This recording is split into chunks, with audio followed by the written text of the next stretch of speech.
Welcome to Brave Dynamics. This is your host, Jeremy Yao. Leadership is harder than it looks. As a proven founder and Harvard MBA, I interview courageous entrepreneurs, executives, and investors every week.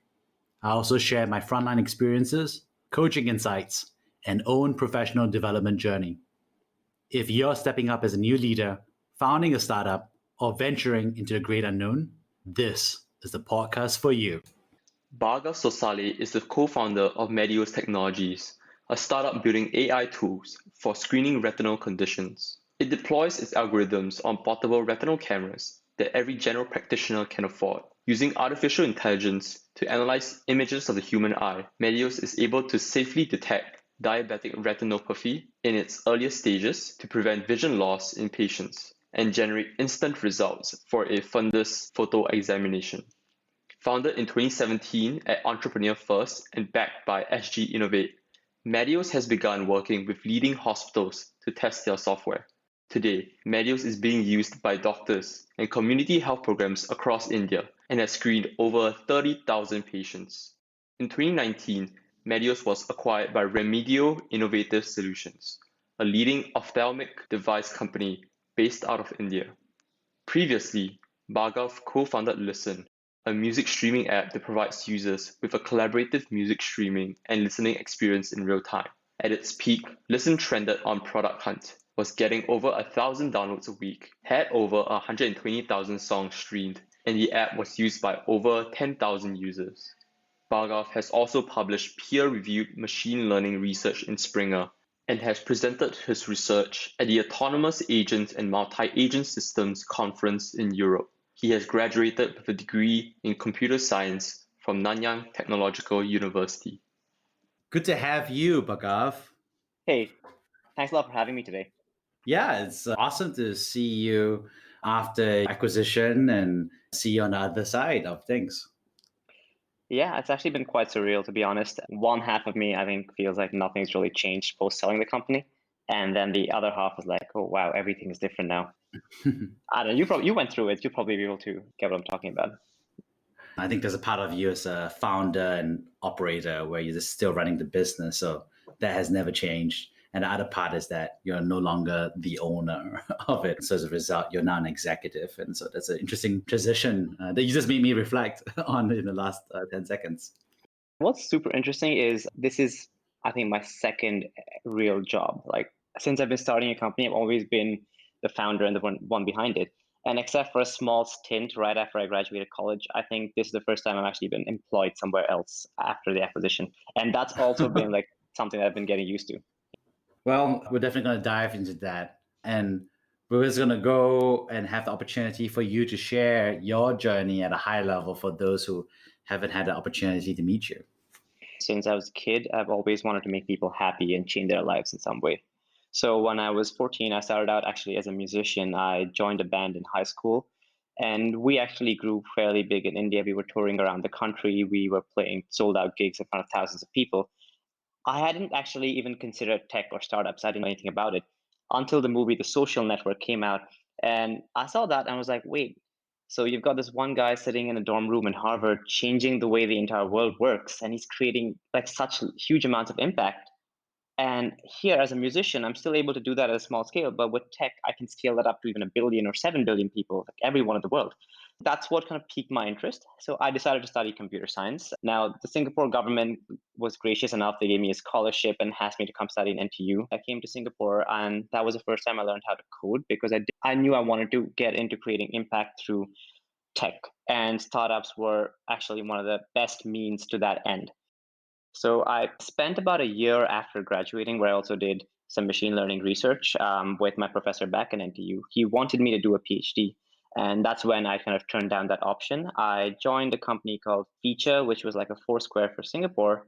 And I joined there because I thought the team was tremendous. Actually, the CEO of that company is now the president of Sales Stock in Indonesia, which is a unicorn. I learned so much from that team about how to actually build products from just an idea all the way to launch and everything around it. How do you acquire your first set of users? How do you achieve product market fit? I learned so much from that. I think after that was when I decided to take a dive and build my own company. right? It kind of worked out as an opportune moment because I had a side project that was an app that lets you listen to music with your friends. I built that because me and my friends wanted to use it. And once we put that out, we started using it, we loved it, and we are like, hey, let's do this full time. We put it out on the App Store, and I would say it kind of blew up in the early days. We were getting a couple of thousand, actually about 1,000 to 1,200 downloads every week. We actually trended on Product Hunt. We had a bunch of users in the Valley, in Mexico, and Spain. I think that was my first taste of, okay, look, I'm actually creating that impact at the kind of scale I wanted to do it. While that company didn't work out for many reasons, but one of them being we were actually very inexperienced founders. We didn't know how to build a business. We just knew how to build products. We kind of toned that down, but that's when I knew, okay, building a company was for me. The second time around, I was recommended to EF by a friend who was in the SG2 cohort. And for those of you who don't know, EF is an accelerator / investor that invests in people, not companies. So I was recommended to the SG2 cohort. I took the interview process and I got in. That's when I built my second company, which was a healthcare company that looks at photographs of the eye and diagnoses eye diseases. I built that with my co-founder, Florian, who I met at EF. And well, long story short, it's been 3 years since we built the company. We've actually sold that company. We've had some war stories where we went head on against Google, competing directly against them. But we're happy with the way things turned out. We're live in 100 different clinics in India, a different state, a Kerala state government screening program. It's a state in India. And we're also being used by a very large NGO called the Vision Foundation of India. So we've come quite a way since then. I think our original goal starting this company was to prevent blindness. And I think we're on the way to making it happen. And now after selling, we're doing that with our parent company. What an amazing journey. How did you first get started on this startup journey? How did you catch the bug? Well, there are two aspects. So in general, with startups, I think it goes back to what I previously said. I've always wanted to create impact and make people's lives better. And you can do that in many ways. I was doing that as a musician at first. But along the way, I realized that startups just had so much more leverage. When I saw that two people with computers in their DOMs could create this kind of impact, and startups were the way of doing that, I started naturally leaning towards startups as well. And I think that's the point where I caught the bug because it's very addictive. And I wish I could share my screen. I don't know if I can. But I think when we built the music app Listen, right, and we put that out there for people to see and use, we started getting a bunch of fan mail. It was crazy. I think it was an app that lets you listen to music with your friends. That was the first app we built. And people started sending us emails saying, you know what, you've helped save my relationship with my long distance boyfriend. And we were getting dozens of these emails on a very regular basis. And I was like, wow, right? So I feel like the startup journey reinforces itself. You catch the bug because you have an idea of what you could do with through startups. But then as you do it, you start getting these pings of reinforcement, whether it's a really happy customer, whether someone telling you that your product has changed their life, right? And those pings of reinforcement gave me dopamine hits. Like it just made me want to keep doing it more. Who was influential for you in starting the startup journey? That's a very, very good question, actually. So I can think of a few different people, but one person I can say had a profound impact is a college mate of mine. His name is Pulkit Jaswal, right? And we're actually not in touch now. I want to get back in touch with him sometime. And when we were in college, he was, I would say, the outlier out of every student. And in Singapore, college is mostly about, oh, we got to get the best grades. We have to do all the ECAs to check a few boxes so we get a job at a bank. And I was down that path initially as well. And Pulkit was a complete outlier, right? He was the kind that he eventually dropped out of college because one day he said, hey, you know what? I want to move to Silicon Valley and start a company. For someone who was, I think, at that point, 18 or 19 years old, to be able to say and do that, I found absolutely ridiculous. I was like, wait, how are you going to do that? Are your parents going to be supportive of it? What about money? What about the rest of your life? And he was very nonchalant. He's like, you know what? I'm going to do this. So he went to the Valley and he actually started a company over there. He became a TL20 and a 20 finalist. He came back to Singapore after that, I think once his visa ran out because he was on tourist visa there. So he came back and I think I had a catch up and he told me about his journey. And even then I was still very, very skeptical. I was like, are you bullshitting me? Like you being part of the TL20 under 20, just quitting your like usual life, dropping out of college, doing this, right? I was very surprised. And he again said, no, this is the best thing for me. And this is what I'm creating, the kind of impact I've always wanted to create. And that's when I was like, okay, there's something more to this. And again, it was a pings of reinforcement. He went back to the US and then he came back again sometime later, and I had a catch up with him. And this time he was getting ready to start another company, which is called Garuda Robotics, which is actually a pretty big company in Singapore. And he said, hey, I'm starting this second company with drone tech, and I'm doing this with Professor Mark Young. And I was like, wait, you actually convinced a professor of our school to drop out and start a company with you. Why would he do that? And he was like, no, he's excited about the vision and he wants to do this with me. And I spoke to Mark, and Mark said he was not dropping out, he was resigning from NTU as a professor to go ahead and build this company. The third time that happened was also, he built the company for a while. We met again a few months later, and he just closed a round of funding. I can't remember the exact amount of funding, but that was when I realized, okay, look, I have to get out there, I have to get off my ass. And what society pushes on you is a very traditional way of living life. And the traditional societal checkboxes are probably not the best way to do things. When I've actually seen a lot more success with people like Pulkit, who have been very outlier like in their thinking. So I would give him a lot of that credit in terms of just helping me shape my mindset on basically saying that I shouldn't follow what society tells me to do. Of course, other things reinforce that. A lot of books I read reinforce that, but I would say that was probably the earliest start. What have you learned about leadership along the way?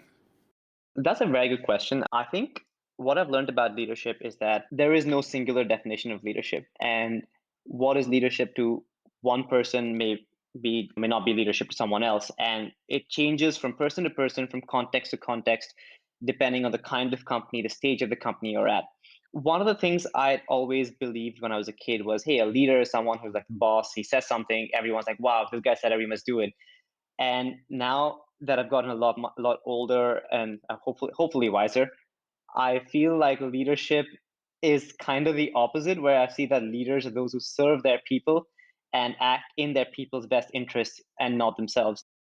At an early stage startup, I've seen that leadership, at least I believe right now, that leadership's primarily about having a vision so compelling and exciting and being super passionate for why you're doing what you're doing, that is then infectious towards everyone around you who get behind you on that vision. And I think that was what I believe leadership to be in an early stage company. Now, as the company got bigger and you started having 10 employees, 20, 50, 100 employees, things started changing there, where you now suddenly have to start caring about your employees and their well-being, make sure they're happy, make sure they're, I would say, content with their lives. We have to make sure that the company's vision and the CEO's vision doesn't matter as much anymore, as it's about making sure the employees are happy where they are, and what the company is doing must also in a way be best for the careers of everyone working for the company, because now those are questions that are coming up. I'm in the process of really figuring all of this out, to be honest, because for me, leadership has always been accidental. I've always been the kind of guy that says, hey, I really want to do this, I'm going to do everything, I'm super passionate about it, and I'll go behind it. And I I think until now that's been infectious enough that people have been supporting me for it and they've liked that. But as I'm now dealing with a larger number of people working with me, I'm still figuring out what leadership here looks like. What hurdles did you personally face and how did you overcome them? I would say I had many different kinds of hurdles. Of course, I'd say one of the biggest hurdles I would say was societal slash parental. I come from a fairly traditional background, right? My dad's a doctor. Actually, everyone in my family is a doctor. And I was faced with the same choice when I was in class 12. My parents were like, hey, do you want to be an engineer or do you want to be a doctor? What do you want to do? I had those two options in front of me. Starting a company was something that was just not on the table, right? It was not even up for consideration. And when I told my parents, hey, you know what? I don't want to work. I had my first job after college and I told my parents, look, I don't want to do this. I want to start my own company, see where that goes. My parents thought, well, I think at first they thought it was a joke. And then they're like, oh, you're serious? Like, but what about your future? What about you've got a degree from NTU? And what about all of this? You can get a great paying job. Why don't you just relax and enjoy life? Why do you want to start a company? It's interesting because they had many different concerns. I think financial was one part of it. Like I always hear from my mom, oh, you should just enjoy life. Why do you can earn so much money? Why do you want to go ahead and take all of these risks by building a company? Right. So that was one part of that. I think the second thing was just around general instability. Many people who try companies, 99% of companies fail. Even those that do well will are still at risk of closing down in case we have an economic downturn, for example. So they're always like, wouldn't you want something not as lucrative financially as building a company, but would you rather have something that's a lot more stable, right? I would sometimes tell my mom, hey, you know what? Like I have a 1% chance of becoming a multimillionaire by building a company. But my mom's like, do you want a 1% chance of being a multimillionaire, or would you rather have a roof over your head every day for the rest of your life? And there's a 99% chance of that. I would definitely face a lot of pressure from my parents with respect to that. I think, interestingly, also see a new angle now. As I started building the company and I started scaling it up, one thing we realized was my mom and my dad are very concerned about how much little time I have left. So now it's like, okay, so you've done this, you've sold your company, but why do you still want to keep doing this? Like you have, like, look at how much time you have. You have no time for your family, you have no time for your wife, right? Wouldn't you want to take it easy and relax a little bit and just enjoy life? Just give time to all of us. Because now the financial concern is a lot less. But yeah, now they've found this new angle. I just feel like we have to keep managing society's expectations of us. If they weren't my parents, I could have easily said, yeah, I don't care about you. I'm going to do what I want anyway. But because they've raised me since I was a kid, I do feel like a hurdle is I have to manage their expectations for them. And similarly with my wife as well. I mean, but they've been extremely supportive. They've been understanding, but it's still something that has been a hurdle. What support or resources would you recommend for others who are looking at a journey similar to yours? I can definitely share some resources that helped me a lot when I was starting out, right? I think one of the first things that got me into this journey that or helped was basically Paul Graham and all the essays on his website. I think that his essays today are something I still reflect on. I still reread them a lot. There was one particular essay about how to generate wealth. I actually owe a lot to those readings. Aside from that, there are about 3 more books I can definitely recommend. So actually 4 more books I would definitely recommend. So one of them is 0 to 1 by Peter Thiel. I think it does a great job at talking about the bigger picture of economics and how that ties into company buildings. It really talks about how companies can really change the world and what separates the best companies from the worst ones. I like that he also touches a lot on psychology and certain beliefs that he has, such as contrarian thinking, that were very new to me until I read that book. And I feel that helps me be a better founder and be a better startup, or if that's a word, right? So definitely for sure, 0 to 1 by Peter Thiel. Another book I really liked was You Are Not So Smart by David McCraney. For me, I come from a purely tech background, right? I think for the longest time I'm an introvert. I was a very stereotypical nerd who sat in front of his computer and coded all the time. Understanding people and empathizing with them, understanding why we act the way we do, why we think the way we do was very, very new to me. A lot of times things didn't make sense, right? For me, I had actually once had a breakup where a girl had said something like, "It's not you, it's me," and I was like, "But if it's not me, then why are you breaking up with me? That doesn't make sense logically." And I never understood people, right, at all. So I think the book You're Not So Smart taught me a lot about psychology. It was the first time I ever heard the word a bias. I didn't know what it was until I read that book. So it taught me a lot about human tendencies, our biases, our logical fallacies. It helped me understand people better, which helped me build better products for them. The other book that I really liked was Principles by Ray Dalio. So what I really liked about this book was that it reinforced a lot of the way I learned things. I personally always believed that we are like neural networks. Our brains are like neural networks and like machine learning algorithms. We have a certain set of beliefs. We take an action based on those beliefs, and the world will respond in a way that will either tell us that our beliefs are correct or our beliefs are wrong. And we will learn from that and change those beliefs. And this is exactly like how a neural network works. And that book essentially talks about that.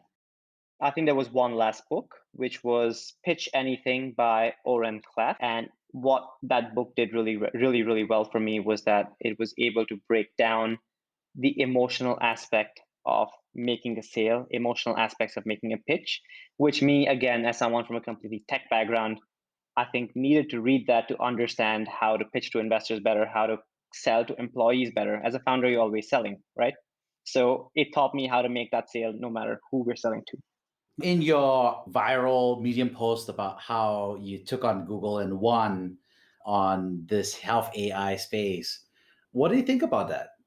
How do you reflect on that startup journey against a giant and coming out the other side?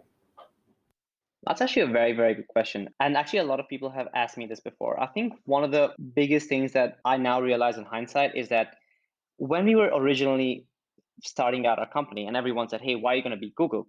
I would go to all our investor pitches. We would say, yeah, Google are doing this wrong. Like everything they're doing is wrong, right? And I would be so confident in that. And every investor would be like, that's bullshit. Like, how can a company with that much money and that size and and they're literally one of the best AI companies in the world? How can you say they're doing everything wrong? I think a lot of this came from me and my co-founders' experiences going and speaking to a bunch of doctors. I come from a family of doctors, so I understood that better. So I just kind of inherently knew. But deep down, I also had a lot of doubt. Like, Google does have a lot of money. All these investors are right. Like, how am I just being very arrogant by thinking they're doing everything wrong? Now I stuck with my gut. That's one of the biggest things we learned, was we had to learn to stick with our gut and have that conviction no matter what went wrong on the outside. We stuck with our gut and our beliefs on why we were better, and we executed on those very same decisions. Now, if you had to ask me, there was probably still only about 2 or 3% chance of success, right? Despite everything. Now we came out on the other side, and we're really glad that people are picking our solution over Google. I actually realized that, okay, look, it reinforced the lesson. As a founder, you are always going to be dealing with a very small percentage chance of success, and you have to have conviction in that 1% of the chance you're going to win, right? There are 99 reasons you'll fail, but there's going to be one reason you're going to succeed, and you have to give 100% of yourselves into that 1% chance of success. And you ask me how I felt about it. While I never had the chance to put that belief of mine into practice, now in hindsight, I've realized how important it is to put 100% of ourselves into that 1% chance of success, because that is the only way you're going to come out successful at the other end. There are so many AI companies now, and they're all B2B, B2C. For yourself, you went on the B2B approach in the healthcare world, and you compete against Google's solution and other solutions out there, right? What exactly do you think you executed better on or sold better?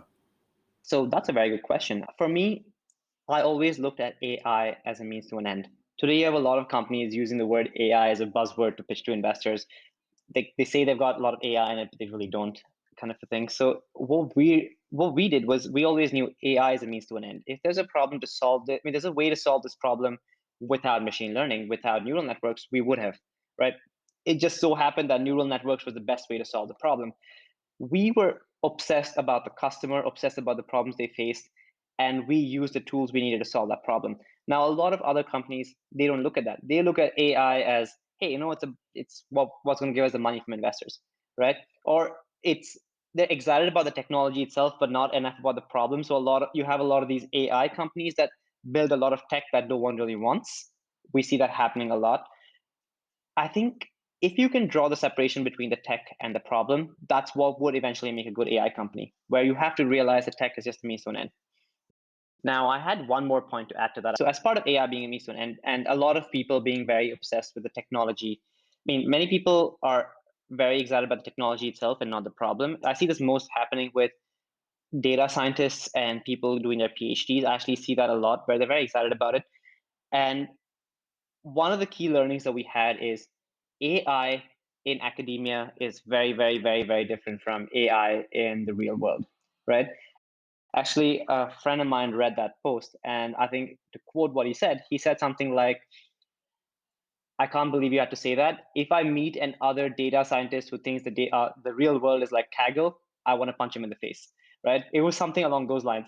We see this happening a lot, where everyone thinks the real world is like some kind of a Kaggle contest. But the real world is not like a Kaggle contest any more than real life programming is not like a competitive programming contest. They're two very different things. And many AI companies I see also get that wrong, where they go ahead and they think of the real world as a Kaggle contest, and they try to do that. A lot of times it's not always about accuracy. A lot of times the data sets you're working with are very different. Yeah, focus on the problem and solve the problem for the user, and you'll have a better chance of success that way. AI seems to be this, wonder solution that gets it, 100% correct in an instant, right? And we all know that AI is fuzzy and there are accuracy bounds that they can go up to. And we also think a lot about the data that needs to be collected in order for us to train the AI to get better over time, right? How do you think companies using AI should be approaching that problem in terms of, seems to be a catch-22, right? Like, we need more data to get the results. but because we don't have the results, we can't get the data we need. So how would you advise them to think about it? That's a very good question. I think I've seen many approaches succeed with respect to gathering the data we need to solve that catch-22 situation. For us, we never had a product out. And in healthcare, we have to be nearly 100% accurate from day one. So we can't put a product out and iterate over time, unlike many other companies.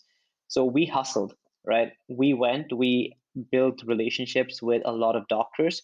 We used our networks a lot, and we were able to get doctors to support us on our mission. And we were very lucky that way, right? I do owe it to them.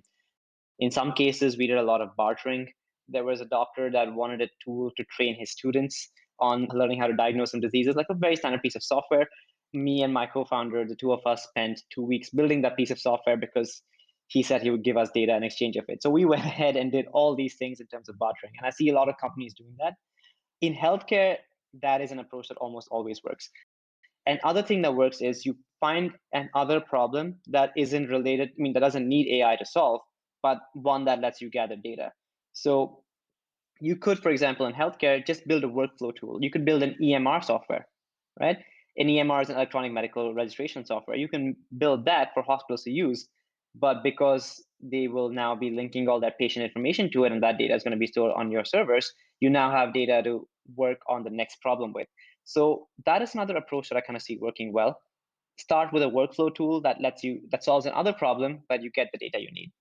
Yeah, we see that with the Google Waymo versus Tesla competition on self-driving cars, right?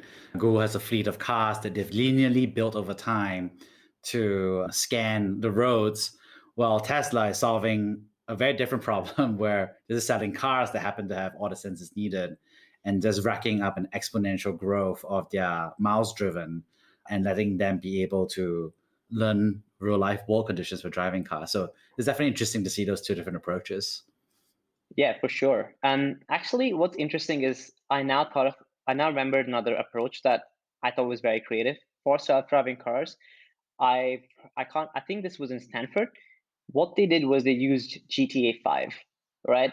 Because a lot of times you can't have enough of real world scenarios captured. Like, what if you need to recreate a scenario where a guy just runs like a maniac like a pedestrian runs like a maniac across the road when you're driving? You don't have that kind of training data. So I know a lot of people use GTA 5 to simulate various different weather conditions that you don't normally see on a day-to-day basis in the road, simulate certain kinds of accidents, and they use that game engine. That became the training data for their self-driving car model. And it actually worked really well. There's another company that I know, actually Singapore-based, called Bifrost, that are also solving this problem. They're using, well, at least the last time I spoke to the founder was maybe 6 months ago about the tech. They were using Unreal Engine or Unity to create artificial worlds to train models, right? The use cases are crazy. So when I was speaking with him, I asked him what a hypothetical use case would be. And he said, look, everyone today is using machine learning. What if the Singapore metro system wants to place cameras in the stations and they want to detect whether a train is damaged? Maybe you have a dent on the door, maybe a window is cracked, maybe a door's not closing properly. These incidences happen so rarely, but it's not like they can get that training data, but they want to keep cameras and prevent this from happening, because if SMRT has downtime, everyone complains on the internet about it. How do you generate that kind of data? That can be solved with 3D modeling. Just create an artificial world that can do that. And that artificially generated data will work almost as well as real data. So that's a very creative approach, I believe. And yeah, I see that happening now. It's an upcoming trend.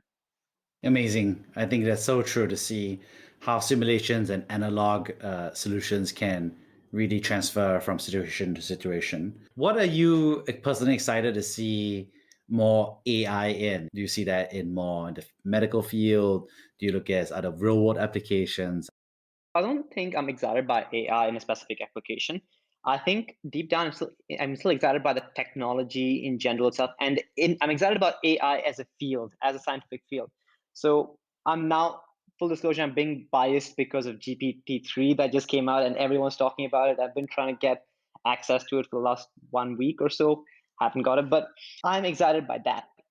Every time I think, okay, we have kind of saturated in what today's AI can do and today's set of neural networks can do, something new comes up that kind of blows my mind away. That itself fundamentally excites me because it tells me, look, I don't know about so much, and I'm potentially still underestimating the potential that's out there. right? I'm underestimating the potential of the technology.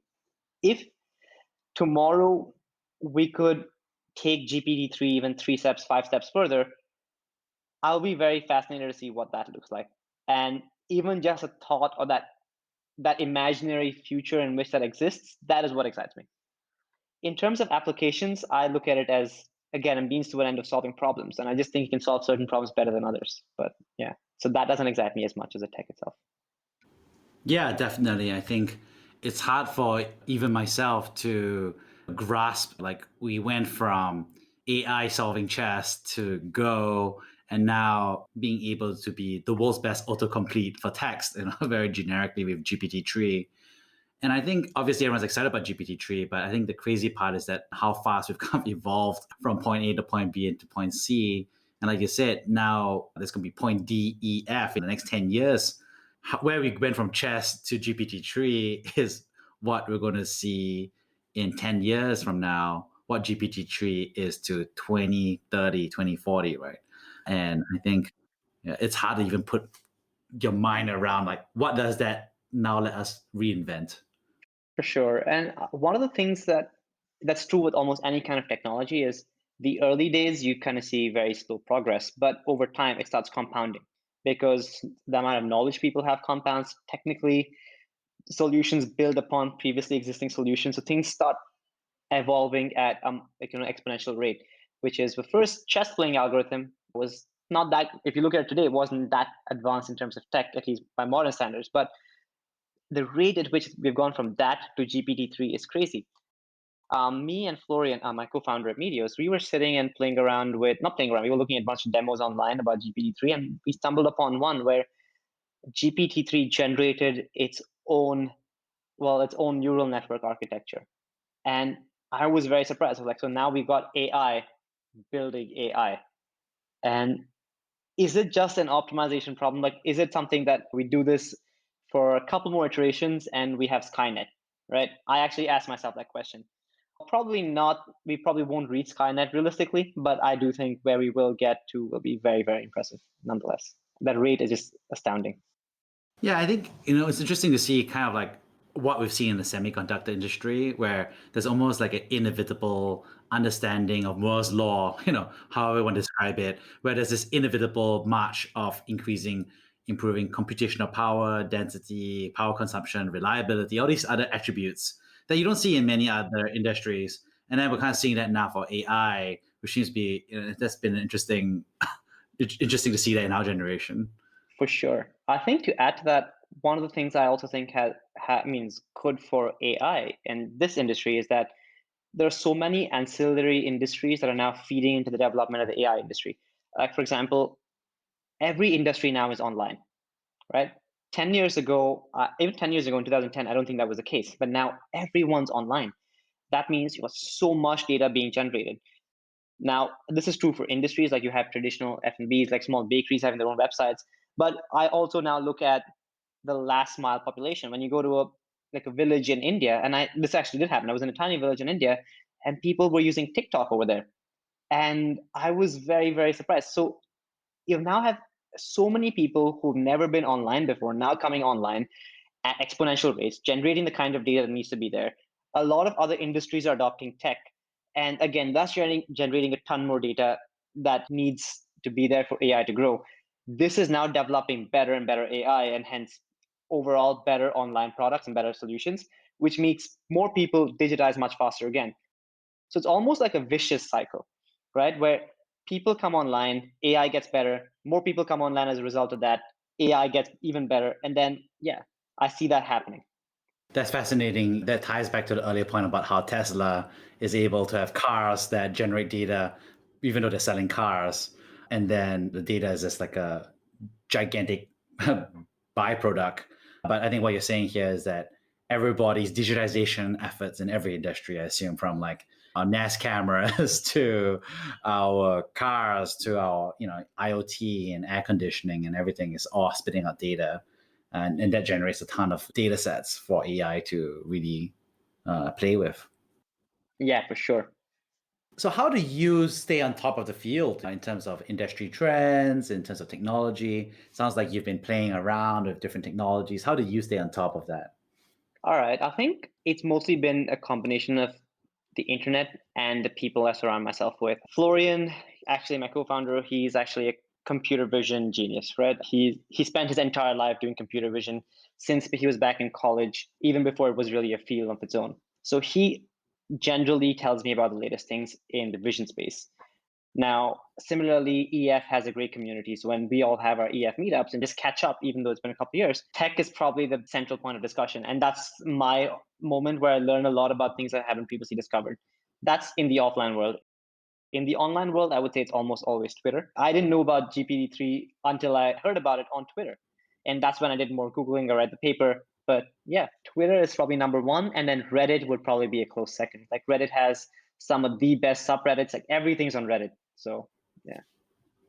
I'm a fan of Reddit as well. Could you share a few of your favorites? Probably not. The kind of person I am with Reddit is I Google for stuff and then Reddit just happens to be on the top link. So I don't go actively looking into Reddit channels itself. Yeah. I would say the one on machine learning is where I probably get my AI updates, but nothing in specific comes to mind. Yeah. Last question. How does a founder, CEO, and now post-acquisition executive de-stress? How would I have fun? That's a very good question. Well, I have my Xbox right here next to me. I find playing video games something that de-stresses me a lot. Outside of that, my wife has been teaching me how to swim in the last 2 weeks. I'm embarrassed to say that. I've never been a good swimmer, so she's been teaching me a lot. I think both of these things are probably on the top of that list that comes to my mind. There are other things that I do outside work. I try to spend some time reading. I like writing. I like wasting time on the internet and bumming around on Netflix sometimes or just scrolling through stuff on Twitter. There are those things, but I wouldn't call them particularly helpful in de-stressing me. Yeah, like I browse the internet because I'm bored, but I don't find that stress relieving. Playing video games and exercise for sure. Yeah. I try meditating every now and then. When I have the patience and I do meditate, it's wonderful. When I don't, yeah, it's one of those things. Meditation is, if I do it, it's very helpful.